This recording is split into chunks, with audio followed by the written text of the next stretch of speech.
Hi guys and welcome back to my channel. Happy Sunday if you are watching this on the day that I'm uploading this. I hope you had a really lovely week last week. So I'm just sat here editing this video and I just realised I completely forgot to film an intro, so here we are. So for this video on my Instagram story I basically posted a little ask me anything and you guys did not hold back, let me tell you that for free. But without further ado, let's fast forward to me in Manchester answering all of your questions. I'm on my own, broken and alone. I feel the rain crashing down. I want to make sure there's no bits in my teeth because I'll literally watch it back and want to kick myself. I think we're okay.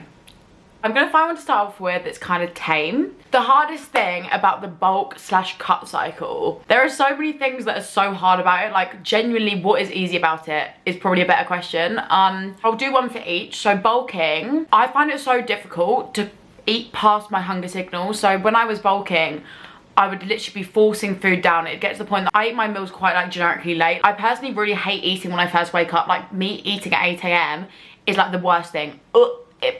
I hate it. Like my breakfast normally is at like 10:30 or 11 AM, like, and then my lunch falls at like 3, then dinner falls at like 9. But with a bulk, I was having to fit in like 2 extra meals. So I was having to eat so much and I was having to eat so early in the morning that it just actually got to the point that I was just not enjoying eating anymore. Like it just wasn't fun. Obviously when you're on a bulk, your appetite increases so much, like so much. So to then go into a cut after a bulk is so hard because you constantly just feel like kind of hungry.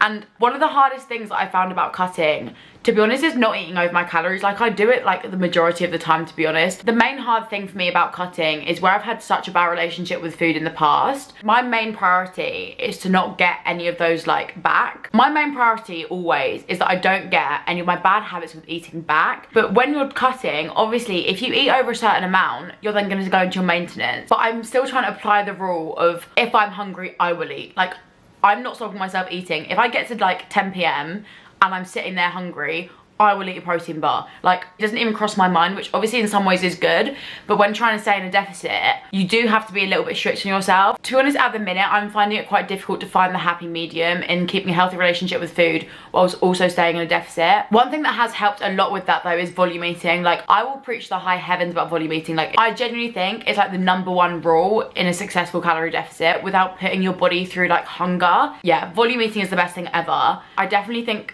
personally cutting is a lot harder than bulking, but then also when I was in a bulk I used to think, oh my god, cutting is so much easier. Like I think bulking as well, you end up feeling so uncomfortable in your own skin because obviously you have to get past that point of feeling uncomfortable to grow the muscles and stuff because you're eating so much food. Obviously you're gonna gain a little bit of fat. So I also think where for so long I was so focused on trying to lose weight, the concept of bulking just scared my brain a lot. I think now I've done it once, going into it for a second time would be a lot easier. After my cut, I definitely want to go back to maintenance and maybe go into a very slight bulk by like 100, 200 calories. But in the foreseeable future, as I can see at the minute, I don't think I would go into another huge bulk like I did before where I was eating like 800 calories over. If I did do it, I'd definitely reverse diet my way up. But yeah, I feel like I've definitely rambled on that question, so I'm going to move on, but I think that answers it. Prefer working out with a partner or alone? If you asked me this like 4 months ago, alone, like I hated working out with people, but now I love going with somebody else. Like if I can't go with my normal gym partner, one of my friends from cheer, I'll force him to come with me. Like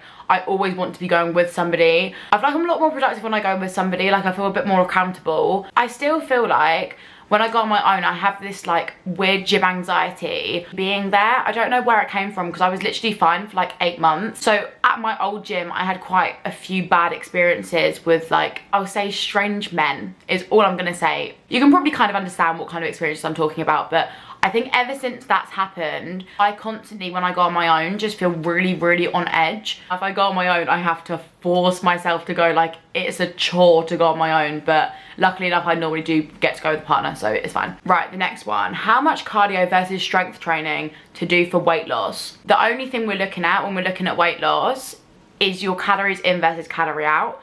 Your calories out needs to be over the amount of calories in, so whatever exercise you enjoy doing more and you can put more time into will burn you more calories. Whether it's basketball, netball, hockey, weightlifting, running, whatever you like the most, do that. We're only really looking at like the amount of calories burnt. Obviously, if we're doing it like in more of a cut way where we're trying to keep muscle underneath, you definitely still want to be focusing on weight training. In my opinion, weight training when you're actually on a cut is a little bit more important than when you're on a bulk, which sounds crazy. It's that like well-known phrase of, if you don't use it, you lose it. It's that with your muscles in a cut. Like if you just started doing complete cardio, your body wouldn't be utilizing the muscles that you've grown. They're obviously going to shrink. But if you are just looking at just losing weight generally, just do whatever makes you happy. Do whatever you like doing.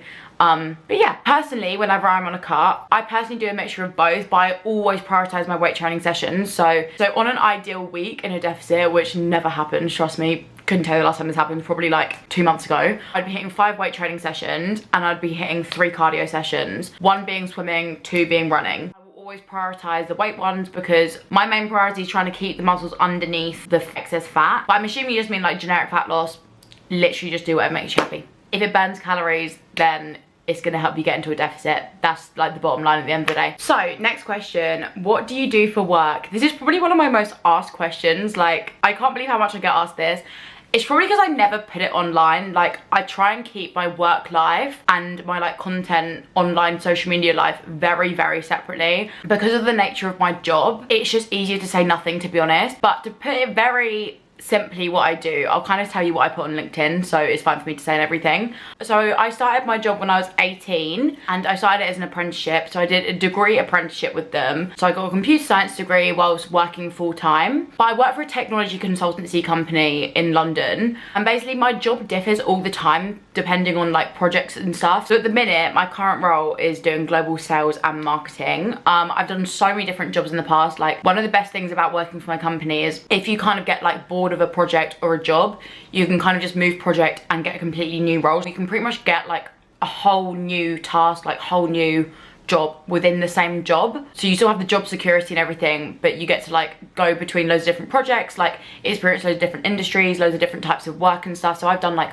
program management, I've done like testing, I've done business analysis, change management. I've done so many different things, which is what I really like about my company. But yeah, at the minute I'm doing global sales and marketing, which I do actually really enjoy. I think what actually makes my job really good is that I've got a really, really lovely team. Like, everyone is so nice. My manager is one of the best managers I've ever had in my entire life, and I've had so many different managers. It's the people you work with that make your job either good or bad, I found. At the minute, I'm really enjoying my job. But yeah, that's my day-to-day, like my 9 till 6 job. Nothing too exciting, nothing too fancy. That's pretty much what it is. So, top of your 2022 bucket list.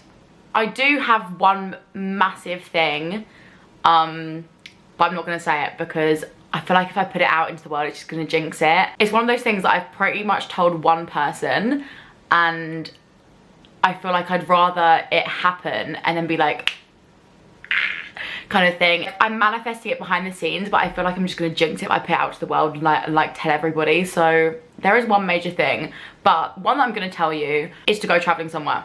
100%. Like, I've been wanting to go to the Philippines in December time for so long. Like, you don't even understand. Like, I've had it booked 3 different times. I also had Bali booked in the summer. But yeah, definitely go traveling. I'm going to Croatia in a couple of weeks. But I really want to go outside of Europe at some point this year. Hopefully, I'm thinking in like July, August time. But yeah, fingers crossed. Oh my god, that's cute. What was your turning point which made you fall in love with fitness? Oh my god, I actually don't know. I think for me, fitness wise, I had to force myself into the gym for years. Like, I didn't really enjoy going to the gym. What made me fall in love with it, I think it was actually lockdown. Lockdown made me fall in love with the gym because I really started going to the gym like maybe 3 months, no, not 3 months, like 3 weeks before the November lockdown. I actually broke my leg for the November lockdown, fun fact. So if you ever see me training hamstrings, that is why my hamstrings are so weak, because I broke my leg. Fun fact. So I was yearning to go back to the gym in that November lockdown, even though I'd only been going for like 3 weeks. And then obviously they reopened for like 2 weeks and they shut again. And I think that 2 weeks, when I'd been so excited to go again, I finally got to go to the gym. I was so happy, like everything was so good. And then they shut again. It just made me want it more. So I had this feeling from like if you know how long gyms were shut, from like December till April of just really wanting to go to the gym. And I actually became obsessed with going to the gym without actually being able to go to the gym, if that makes sense. A bit strange, but I think that actually would be the turning point. Like when I get obsessed with something, I get tunnel vision. Like all I could think is, I'm gonna go to the gym, I'm gonna become the best version of myself. And then as soon as I was able to go in, after that 4 months of like being in lockdowns and stuff, as soon as I was able to actually go into the gym, I just never stopped going. And I'm still going to this day. It's been like nearly a year now that I've been going like religiously. Don't get me wrong, before I restarted it, before the second lockdown, I did used to go a lot. Like before the first lockdown, so like March 2020, I had a gym membership with David Lloyd.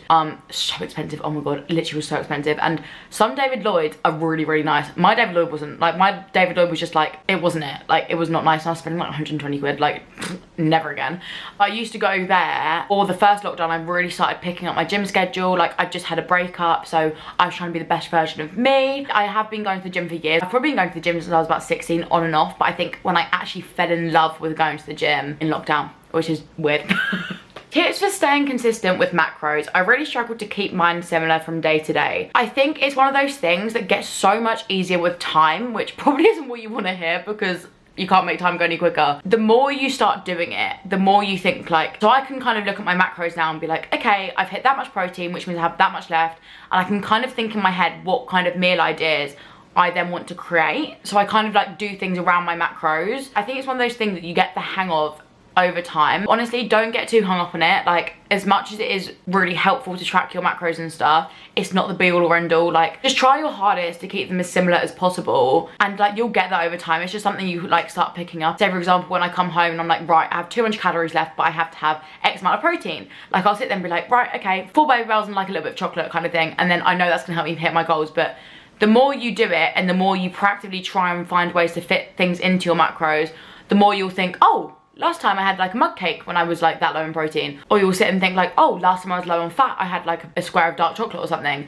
And it starts to just click in your head a little bit. What I would actually say would be quite helpful, if you have a notes app on your phone, I would go in there and write like fat, carbs, protein, and put things in the different categories that are gonna help you reach each goal. Obviously, none of them are gonna be only carbs, only protein kind of thing, but I would say that probably would actually really help, because if you're then thinking, oh, I need more protein, you just go to that list and then it'll have it right in front of you as the things that would be good for you to have. But yeah, it will come with time, honestly. It's one of those things that macro tracking is really difficult when you first start, because it's just a huge world. You have no idea what's in anything. But it's something, as you do it over time, as someone that's probably done it for a lot longer than I'd like to admit, it happens over time. Honestly, just don't stress about it too much. Just try your hardest, and yeah, it will come with time. So the next one, what made you start your fitness journey? I was very overweight. I think the moment it hit me that I was too overweight is when I was on the pill, and the doctor sat me down and basically said, if you gain any more weight, like, you're physically not gonna be able to be on this pill. They literally said, you're not gonna be able to be on this pill because you've gained too much weight. It's not safe for you to be on it. And I was like, oh shit, like being this big isn't just like, oh, I'm just the like big friend. Like it was actually starting to cause me like health issues. Like whenever I went to the doctors, like I think at one point they also told me that I was now on like the highest level of the BMI. It was like obese 2 or something. There's overweight, obese, and obese 2.0, like over 35.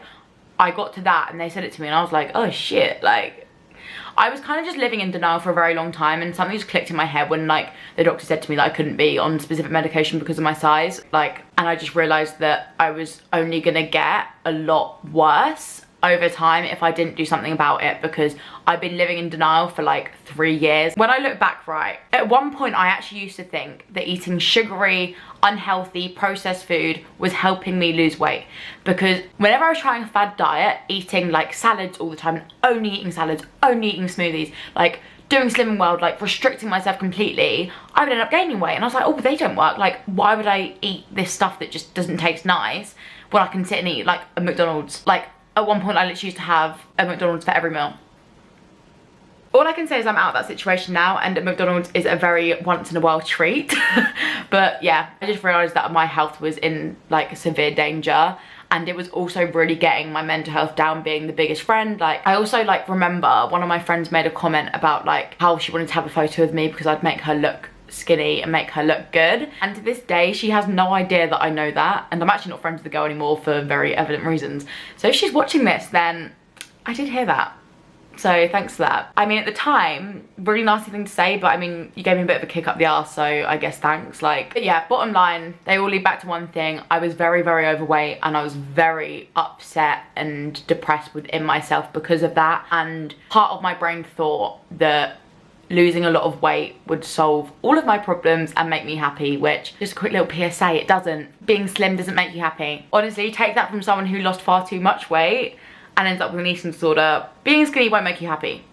Losing weight won't make you happy.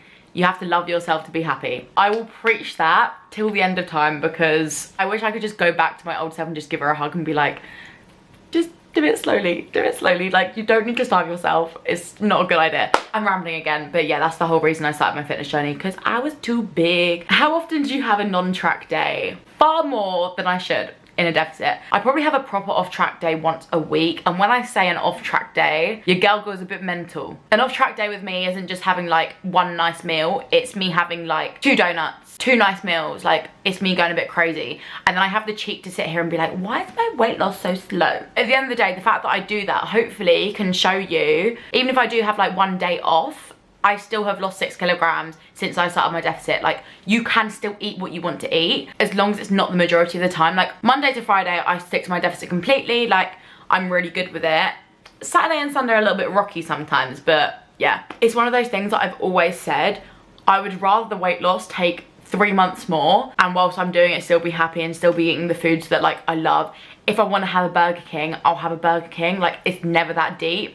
And I think that's what's really healed my relationship with food too, is that I don't feel like I'm cutting anything out. Like, if I want it, I'll let myself have it. Say if it's like a Tuesday and I'm like, oh my God, I really fancy a Burger King, you know, I'll be like, okay, cool, you can have that on Saturday. Like, you're not gonna have that right now because we can't start getting into the routine of doing that all the time, but I will never say to myself, you're not having it. Like, that's bad food or whatever. Nothing's bad food. Food is food. Food is calories. Calories are energy. There's no such thing as bad food. Like, all food is calories. It's not that deep. I actually say it's not that deep all the time. Maybe I should think of a new catchphrase to use. It's never deep. It just works so well. Tips for starting a gymfluencer. I've never heard that before. Gymfluencer journey, and it being a good and helpful page. I'm still a little bit in denial that I actually help anybody with anything that I post, but so what I like to do is I post things that I know me before I started my fitness journey, or me at the very beginning of my fitness journey, would have found helpful. Part of me is a bit just like, why am I posting this? Like, this is probably obvious. But then I think back and I'm like, wait, I literally wouldn't have known this when I first started. So that probably means like the majority of my demographic don't either. Just try and think, would this help me? And what I've actually started thinking whenever I post anything is, who is this post helping? What are the benefits coming from this post? Is this post going to be teaching anyone anything? And ever since I've started having that mentality with how I post, I definitely post a lot less. I feel like the quality of my posts has skyrocketed since like December. I've started putting in a lot more effort into my content. It was actually after a conversation that I had with Frank. If you know him, you'll know him as You First London, I think his ad is. But basically I was on a train home from Manchester with him, and we just sat and spoke about like social media, posts, everything about like any kind of social media content creation, and he taught me so much. And ever since having a conversation with him, I feel like it's really shaped my content a lot. Yeah, I like to think that everything I put out is something that will help somebody. I think that's really the best tip I can give you, is just take a step back before you post something and think, would I find this helpful? Like, a lot of the time with my recipes, I'll take a step back and be like, would I actually make this, or is this too long to make? To be fair, a lot of them, I'm a lazy cook as it is. Like, I will not make something that's going to take me too long to make because I'm so lazy. I think that's actually quite beneficial to me in terms of my content creation, is that people are more likely to make my recipes because they're not going to take them like 5 years and 10 different pans to make. And like everything in life, consistency is key. If you're expecting to get 100k overnight, it's not going to happen. It probably happens to one person in like a billion. It's very, very unlikely to happen. Like, social media is graft. It's like another full-time job to me. The amount of time I spend on my social media, I don't want to think about it. Like, I spend so long editing videos, creating videos, but like, it's a hobby to me. If you're thinking of becoming like an influencer, just know it's not an easy option. Be prepared to put graft in. Oh, cute. What do you like doing apart from gym and cheer? Do I actually have any other hobbies? Does it count going to supermarkets? I love going to supermarkets. I probably go to a supermarket at least once a day. Like, I literally love going. My mum always says that I'm crazy, like the amount of time I spend in the supermarket. I used to really enjoy scooting. Like, so we bought scooters. Literally, if you can get yourself an adult scooter, it is the most fun I've ever had. So we had them for 2 weeks. We literally used them pretty much every single day. We were going scooting everywhere, like through forests, down by Canary Wharf. And then the scooters, like, if you know Greenwich Park, like, it's basically one massive hill, and we were scooting down the really steep hill there, and the brakes were just not working. Like, I had my foot completely down the brake. It wasn't doing anything. Like, it was not safe. So because we'd only had them for 2 weeks, we were like, you know what, let's take them back and invest a bit more money into a better scooter, because the ones we got were like the cheapest of the cheap. Like, they were actually too small for us as well. We were like, we don't really want to spend like another £70 on a scooter, just have a little bit more height. And it was also one of those things that's like, oh, we're gonna use this twice and then never use them again. But they were so much fun. So I think we're still planning on getting more scooters, but it's just trying to find one that's an adult size that's also not gonna be faulty after using it for 2 weeks. I'd probably say this is actually like my main hobby. Like, content creation has always been a massive hobby of mine. It's something that I used to sit and make fake YouTube videos and like send them to my best friend and not post them anywhere. I literally used to love sitting, filming, speaking to the camera, and then editing them to do nothing with them. And now I'm like actually sitting here knowing that this is gonna go up, knowing that this is actually like answering people's questions that they've asked me is crazy. But I'd probably say that content creation is my main hobby. Like, I spent all my life doing this. Oh, also, I really enjoy drum and bass events. Me and my best friend this summer are going to Boomtown. I'm so excited. That would be such a good weekend. Like, I've probably been listening to it since I was like 15, and my love for it does not shrink. How to stop caring about what others think of trying to better your lifestyle. Brackets my friends judge. I'm just gonna say, get new friends. As lethal as that sounds, that's exactly what I did. I realised I was in a situation where everyone was very judgmental. No one really wanted what was best for each other. And I just really wasn't thriving with my old friendship group. One day I woke up and I was like, you know what? Why am I sitting here still? Like, everyone used to be really nasty behind each other's backs. Like, everyone would be really nice to each other's face, and as soon as someone's like back's turned, they would be like, oh my god, have you seen her hair? Like, oh my god, it's so ugly. Oh my god, did you see she did this, this and this? And I just realised that that wasn't me. Like, and I took myself out of this situation. And don't get me wrong, I had no friends for like 3 months. I used to do everything by myself, which actually ended up being a very good growing experience. So would actually recommend. If your friends aren't supporting you, you need new friends. That's bottom line. Now I'm so cutthroat with people in my life. Like, if you're not adding something to my life, if you're not making me happy, if we're not sitting there and making each other better people, why are we here?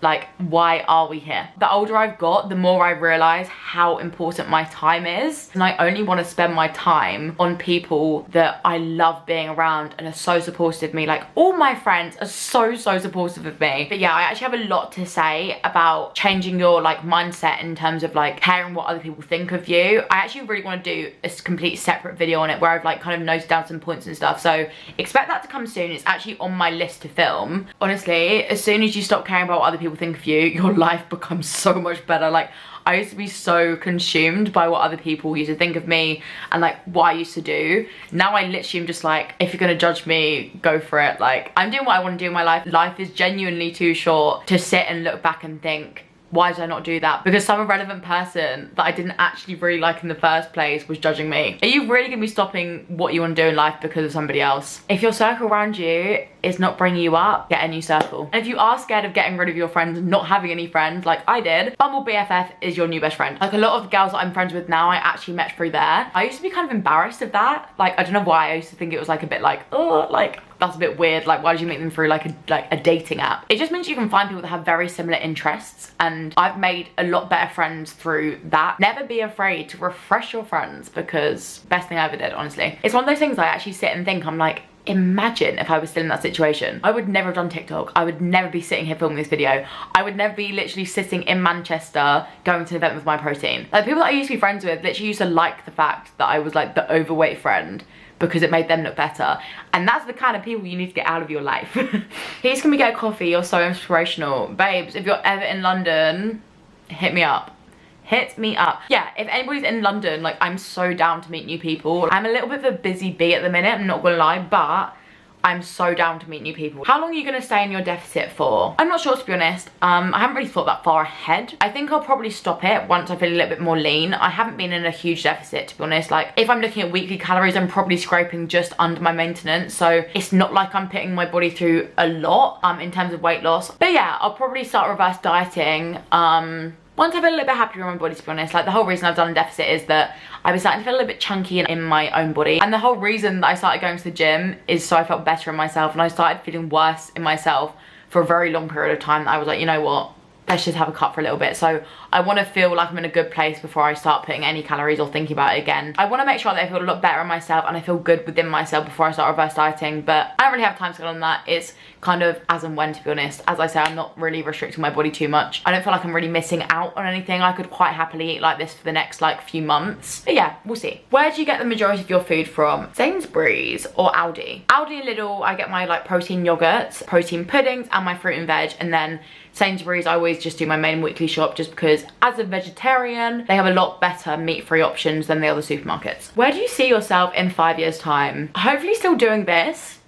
I love like creating content so much that I really hope that's still part of my life in 5 years' time. Hopefully still hitting the gym. I would literally be 28. That's kind of like nearing baby age.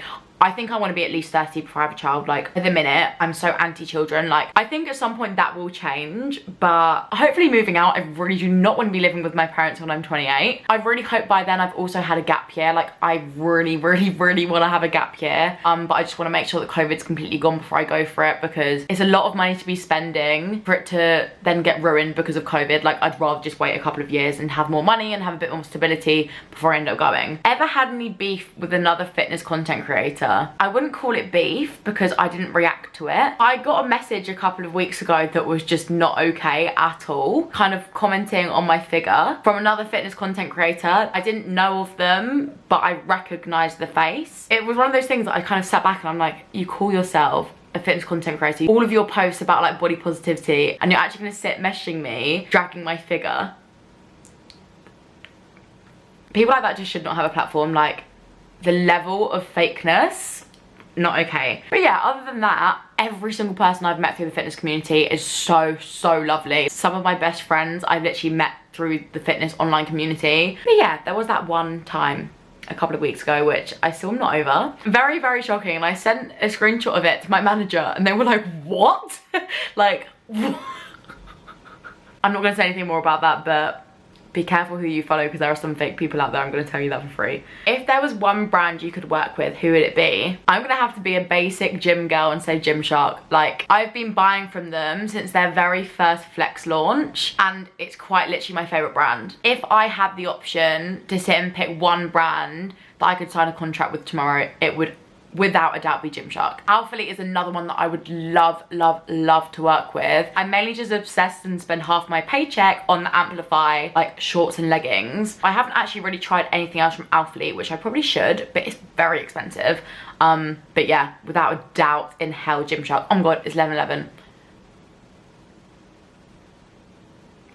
Right, I'm only going to do a couple more because I feel like I've been speaking at this camera for so long. And this video is probably going to become insanely long if I carry on for much longer. The next question, the best brand you've worked for. It's not even hard. My Protein, by far, the best brand I've ever worked for, and I probably will ever work for. I couldn't speak any higher of the way they treat me as a content creator. I just feel completely respected. What I love about them mainly is I don't really get given any guidelines. I kind of just do whatever the hell I like, and they trust me completely to create my content. As a content creator, one of the best things a brand can do when they ask you to make content is saying to you, it's all up to you. Creative freedom. We've come to you because of your current profile. We trust the content you're going to create. It's genuinely music to your ears, like the best thing you'll ever hear. And that's exactly what My Protein does. The people that I've worked with from My Protein have all been so lovely. Like, every single person I've met from all the events are so lovely. I think you can tell from like the influencers they have that they treat everyone just so well. Like, they've got me in this like nicest little hotel room. They could literally have just chucked me in like a Premier Inn or something. Like, they actually care about you. Right, current workout split.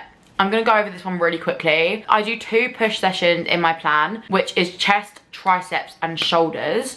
I do one hypertrophy focus and one strength focus. I do the same thing for pull, which is back and biceps, and I do a hypertrophy focus and strength focus for that. Then my 2 lower days in the plan are one hamstring and glute focused and one quad and glute focused. There's one that says, I just need to know where the veggie tuna you had ages ago was from, / if it was good. So I've had 2 different vegetarian tunas. I've had one from Co-op by the brand Marigold. If you have like nutritional yeast, it's the same brand. That one was insane. Like, it was so nice. One of the nicest things I've ever had. I actually filmed the recipe for that for a brand, so I didn't actually get to post it myself because they actually posted it on their grid. But if I can ever get my hands on that tuna brand, I'll make the same recipe for my own profile because it was actually incredible. And then I've tried another one from Asda. It was the worst thing I've ever tasted. Oh my god, I literally, when I say I'm so unfussy with food, like I am so unfussy with food, but I put that in my mouth and I literally had to like spit it out and I was like gagging. It was so disgusting. I actually filmed an entire tuna pasta recipe with it and I had to literally delete all the clips because I was like, there's no way in hell I am posting that. It actually tasted so bad. So yeah, get the one from Co-op, the Marigold. I'll put a picture of it here. The Marigold brand one. Don't get the Asda one. The Asda one, awful, the worst thing I've ever had in my entire life. But yeah, I'm gonna finish this video here. I feel like I've been speaking at this camera for the longest amount of time. But yeah, thank you so much for watching, and thank you so much as always for sending in all of your questions. It's been so much fun answering them. I literally love filming Q&As so much. I'm thinking at some point to do like a more fitness-based Q&A or like a weight loss journey Q&A kind of thing. So let me know down below if that's something you'd be interested in watching. But yeah, if there are any other videos you do want to see, please let me know down in the comments. Thank you so much for spending your time watching this though. Like, I hope it did actually help and it did answer some of the questions that you may have had. But yeah, don't forget to like, comment and subscribe, and I'll be back with another video very soon. Thank you for watching. I love you all so much. Bye.